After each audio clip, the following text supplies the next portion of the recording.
کیا کر رہی ہے پنجاب ٹریفک پولیس؟ بسم اللہ الرحمن الرحیم، بہت شکریہ۔ پنجاب ٹریفک پولیس اس وقت ایک ٹرانسفارمیشن کے عمل سے گزر رہی ہے، تبدیلی کے عمل سے گزر رہی ہے۔ روایتی طور پہ ٹریفک صرف دو چیزوں کا نام تھا، لائسنسنگ اور چالان۔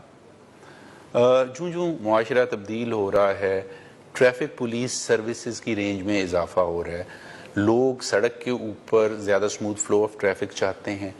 ایکسیڈنٹ میٹیگیشن ضروری ہے، ایکسیڈنٹ بہت زیادہ ہمارے ہاں ہوتے ہیں، ان میں بہت زیادہ قیمتی جانیں ضائع ہوتی ہیں۔ روڈ کے اوپر انکروچمنٹ ایک بہت بڑا مسئلہ ہے۔ ویہیکولر ٹریفک کا جو دھواں ہے، جو گاڑیوں کا دھواں جسے ہم کہہ سکتے ہیں، وہ اسماگ میں کنٹریبیوٹ کر رہا ہے، وہ لوگوں کی ہیلتھ کو متاثر کر رہا ہے۔ تو یہ وہ ساری چیزیں ہیں جو ہمارے پریڈیسیسر کے لیے کبھی چیلنج نہیں تھیں، لیکن اب یہ ٹریفک پولیس کے لیے چیلنج بن چکی ہے۔ اور ٹریفک پولیس اپنی کیپیسٹی اور اپنی اورینٹیشن، یعنی اپنی صلاحیت اور اپنی سمت، دونوں کو ان چیلنجز کے مطابق الائن کرنے کے عمل سے گزر رہی ہے۔